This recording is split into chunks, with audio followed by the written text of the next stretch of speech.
आप सभी आशा करती हूँ कि बढ़िया होंगे। आप में से बहुत सारे लोगों के कमेंट्स आ रखे हैं, बहुत सारे लोगों के। और एक दिन मैं Q&A वाला वीडियो भी बनाऊंगी जिसमें नीचे नाम दिखाते हैं ना कि भाई ये उनका क्वेश्चन है, तो वो मैं अभी लिखती जा रही हूँ। तो आपके कुछ जो भी क्वेश्चंस है ना regarding my business, regarding anything, जो भी आपको पूछना है आप वो मुझे पूछना किसी भी वीडियो के नीचे। तो हाईलाइट करना वो अपना कमेंट, लाइक थोड़ा बड़ा सा लिखो या फिर अपना नाम भी लिखो कि मैं वहां से बोल रही हूँ, तो फिर मुझे इजी रहेगा वो क्वेश्चन को पिक करने में। तो फिर मैं आंसर्स करूंगी। देखो एक दो क्वेश्चन ना मुझे याद है, ज्यादा ही क्वेश्चन खैर मुझे याद है, तो मैं उनके रिप्लाई फटाफट कर देती हूँ। एक तो ये कि दीदी जैसे आप फेसबुक के लिए वीडियोस बनाते हो तो क्या हम भी बना सकते हैं? ऑफकोर्स आप भी बना सकते हैं। इसमें कोई पढ़ाई लिखाई की जरूरत नहीं है, ना ही आपको कोई डिग्री चाहिए, और ना ही ऐसा कि भाई आपका किचन बहुत अच्छा होना चाहिए। आप मेरा किचन देख सकते हो, बहुत लोग उल्टा सीधा बोलते हैं, बट आई एम नॉट बोदर्ड। क्यों? क्योंकि मेरे किचन से नहीं, मुझे मेरे अंदर जो क्वालिटी है वो दिखानी है। किचन का क्या है? अरे अच्छा भी अगर आपका है और आपको कुछ नहीं आता है तो क्या फायदा। आपको अगर छोटा किचन है और आपके पास बहुत टैलेंट है तो आप वो टैलेंट दिखाइए ना। हमें प्लेटफॉर्म मिला है एक सोशल नाम का जिसपे हम अपना टैलेंट एक्सप्लोर कर सकते हैं, तो वो मेरा पर्पज है। मेरी तरह आप भी कर सकती है। और एक तो ये कि हाँ हर कोई कर सकता है। दूसरा ये कि मैं यूट्यूब पर कैसे आई। मैं यूट्यूब पर आई थी 2019 में। मेरा एक्सीडेंट हुआ था, और कहते हैं कि जब कुछ होता है ना जिंदगी में तो ये मत सोचे कि भाई अब तो ये काम हो गया तो मेरी लाइफ खत्म हो गई है, अब मैं कुछ नहीं कर सकती। जैसे मेरे दोनों पैर खराब हो गए थे, ऑलमोस्ट पूरे खराब नीचे से। 4 मंथ्स के लिए मैं बिल्कुल डाउन हो गई थी, बेड पे चली गई थी, बेड रेस्ट था मेरा 4 मंथ्स के लिए। कैन यू इमेजिन कि एक बंदा जो बहुत ज्यादा एक्टिव हो, दिन रात काम करता हो, और एकदम से उसको बेड पे बैठना पड़ जाए तो उसकी लाइफ कैसी हो जाएगी। तो मैं परेशान हो गई थी। मुझे ऐसा लग रहा था कि मैं मर जाऊं, सुसाइड कर लूं, ऐसे विचार मेरे अंदर आने शुरू हो गए थे। क्योंकि मैं एकदम से ऐसा हो गया था कि अगर हस्बैंड ने उठाया तो ही उठूंगी, और उन्होंने बिठाया तो ही बैठूंगी। कुछ भी मैं नहीं कर पा रही थी। दोनों हाथ भी यहाँ से चले गए थे, यहाँ से पूरा सब फट गया था। मैं स्कूटी से स्किड हो गई थी बिल्कुल मेरे घर के मेन डोर पर। काम चल रहा था, बिल्डिंग्स रिपेयर हो रहे थे, तो छोटा छोटा जो बजरी होता है उस पर मेरी स्कूटी स्किड हो गई और मैं वहीं गिर गई, और मेरे दोनों पैर ऑलमोस्ट चले गए थे। इसीलिए मेरे पैरों पे परमानेंट स्वेलिंग है। मैंने 1 महीने तक तो हिम्मत हार गई, मैं थक गई। मुझे लगा कि अब मेरे जीने का मकसद नहीं है और मैं नहीं बचूंगी अब। क्योंकि जब घर में सब होते हैं तो टाइम पास हो जाता था, लेकिन जैसे हस्बैंड ऑफिस चले गए, बच्चे स्कूल चले गए, तो मैं एकदम हेल्पलेस। मुझे नेगेटिविटी आनी शुरू हो जाती थी। मुझे लगता था कि अगर टॉयलेट जाना है तो किसके साथ जाऊं। समझ रही है, दिक्कत मुझे हो गई थी बहुत ज्यादा। और चूंकि मेरे इन लॉज के यहाँ से कोई नहीं आया था, मेरी मम्मी के यहाँ से भी कोई नहीं आया था, तो मुझे बहुत सफर करना पड़ा उस टाइम पर। तब जाकर मेरी बेटी ने मेरी हालत को देखते हुए यूट्यूब चैनल बनाया, और मैंने इंडक्शन पे इनिशियली कुकिंग करी थी। अपने आप को ऐसे मैं लंगड़ा करके सपोर्ट लेकर किचन में जाती थी, थोड़ी बहुत रेसिपीज बनाती थी।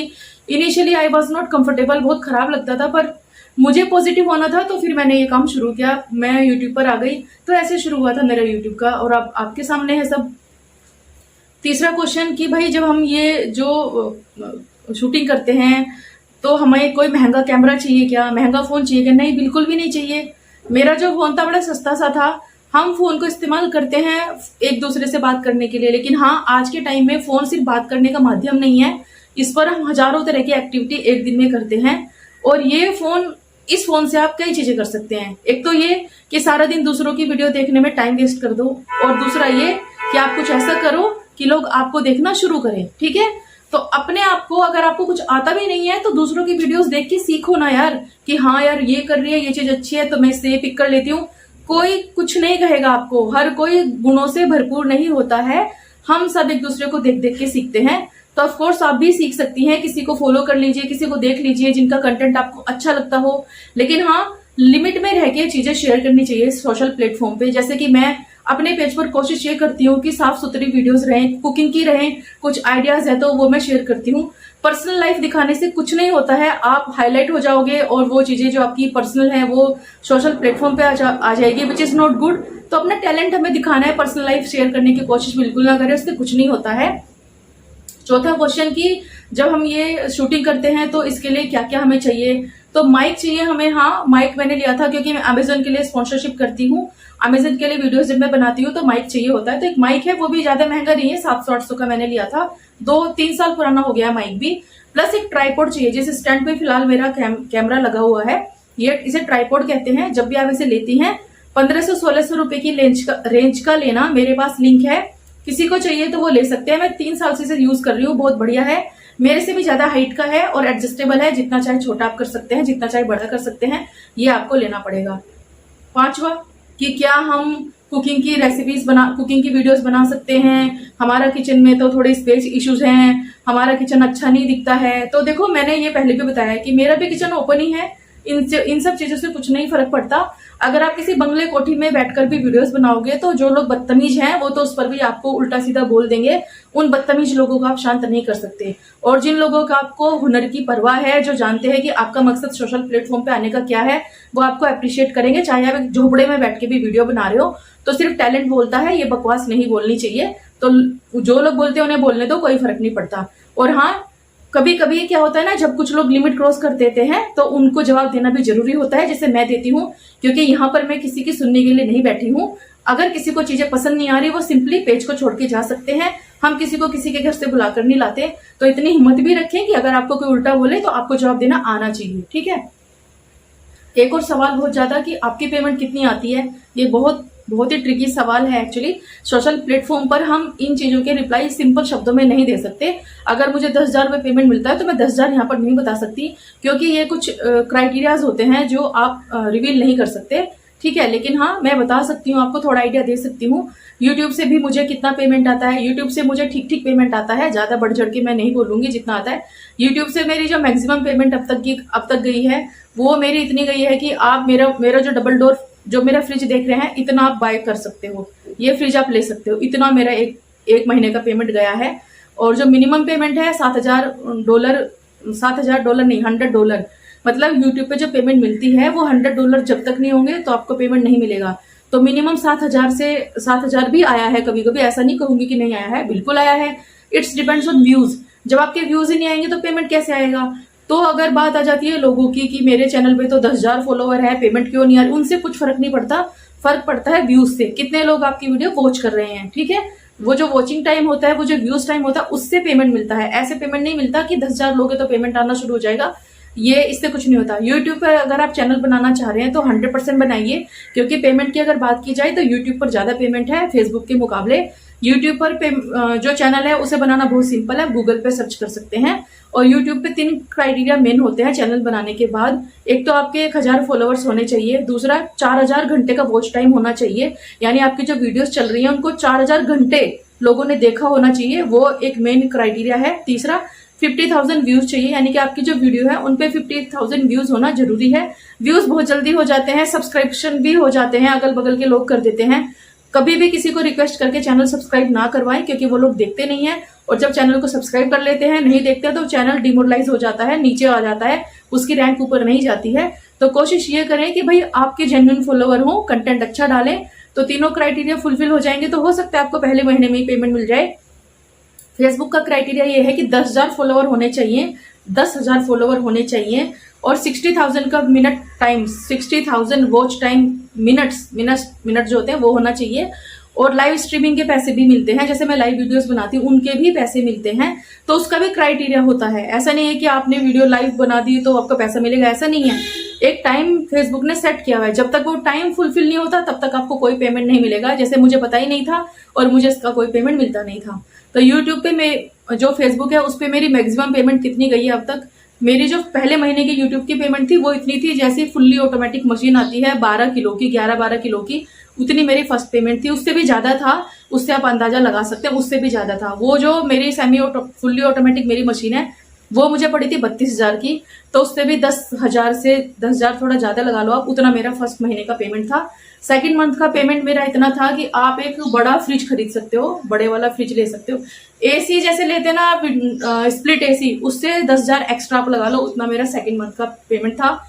पेमेंट मिलते हुए सिर्फ 2 ही महीने हुए हैं। थर्ड मंथ की मेरी जो पेमेंट है वो इतनी है। जो मेरा फ्रिज आप देख रहे हो, मेरे पास जो फ्रिज है, ऐसे फ्रिज आप 3 खरीद सकते हो। एक महीने में मेरा इतना पेमेंट आया है। आप इस चीज से अंदाजा लगा सकते हो कि मेरी पेमेंट कितनी होगी, ठीक है गाइस।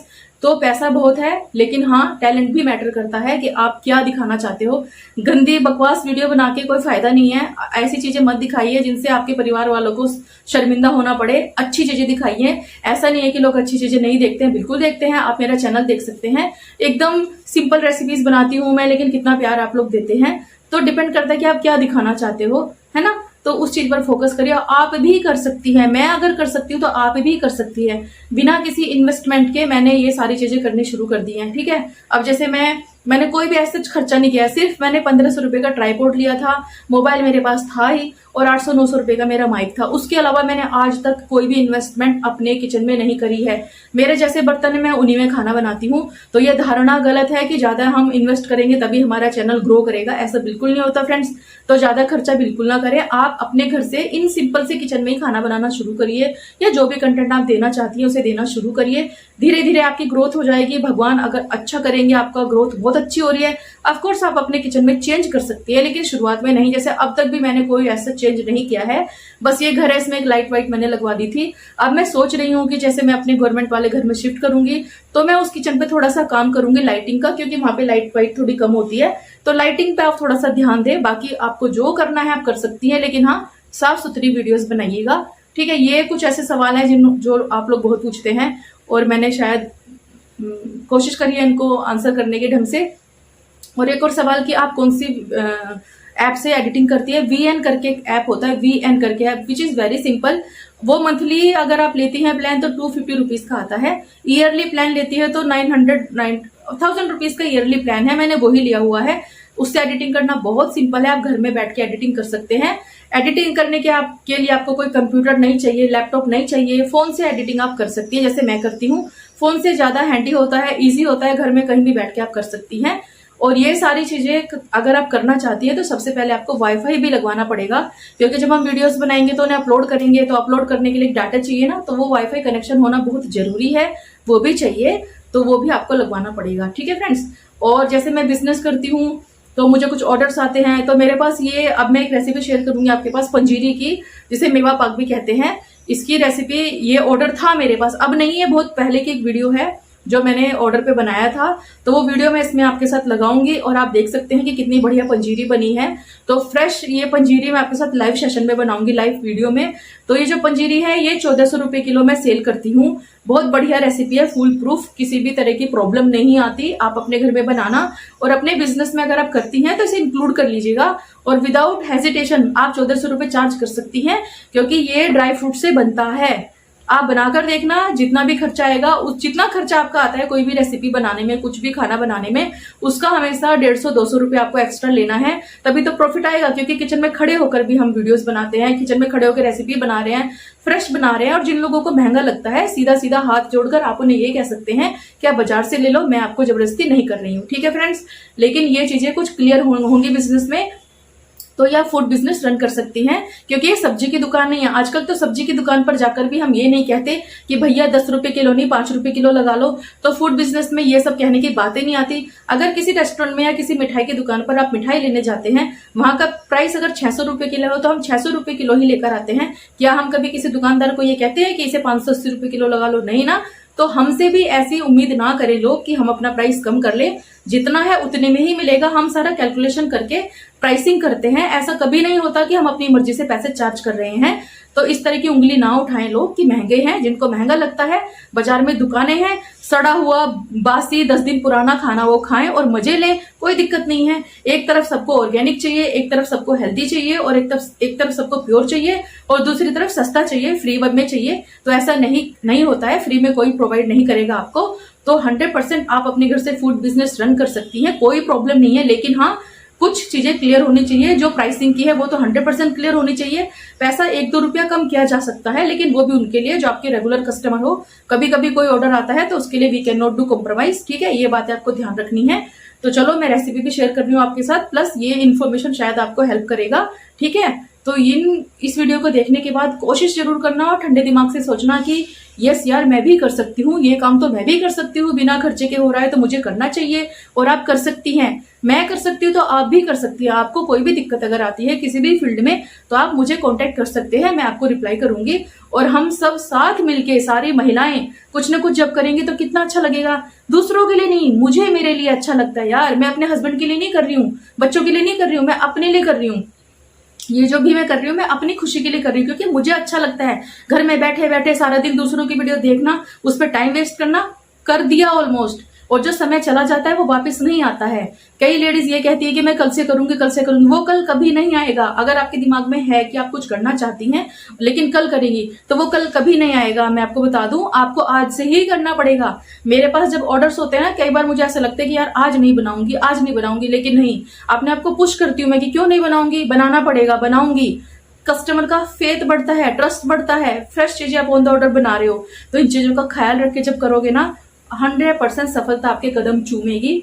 ये मेरा प्रॉमिस है आपसे। तो hello friends, welcome back to my channel. आज हम बनाएंगे कृष्णा जी का सबसे फेवरेट प्रसाद, जो कि है मेवा पाक। इसी से भगवान को भोग भी लगता है। तो पूरे टिप्स एंड ट्रिक्स के साथ आज मैं रेसिपी लेकर आई हूँ। चलिए शुरू करते हैं बनाना। रेसिपी बनाने के लिए सबसे पहले 3 टेबल स्पून शुद्ध घी कढ़ाई में डालेंगे। धीमी आंच पर गर्म कर लेंगे घी को और आधा कप बादाम ले लेंगे। बिल्कुल इस मेजरमेंट से बनाना दोस्तों, गारंटेड आपका मेवा पाक बहुत शानदार बनकर तैयार होगा। अब जो बादाम थे, जब तक उनमें दरार ना आ जाए, जब तक वो फट ना जाए, तब तक उन्हें धीमी आंच पर सेक लें, फिर बाहर निकालें। फिर इसी घी में आधा कप काजू भी धीमी आंच पर सुनहरा होने तक भूनने हैं, उन्हें भी बाहर निकालना है।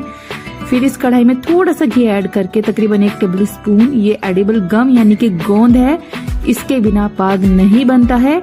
इसको एकदम धीमी आंच पर, सबसे कम जो आंच हो उस पर भूनते जाना है। जैसे ही डालेंगे ना आप घी में इसे, इस तरीके से ये फूलने लगता है। और इसे फुलाने के लिए घी का इस्तेमाल ज्यादा ना करें, क्योंकि ये घी बहुत जल्दी पीता है।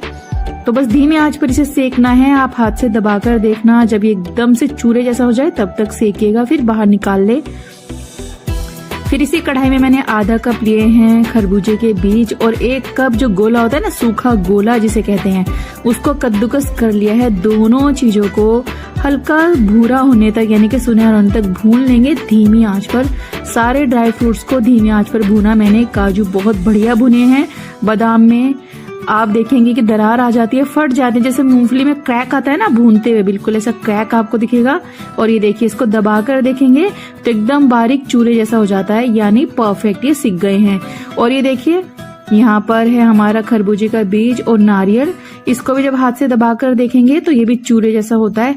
इट मीन्स ये एकदम परफेक्ट सिके हैं और थोड़े से घी में हमने इन्हें सेक लिया है।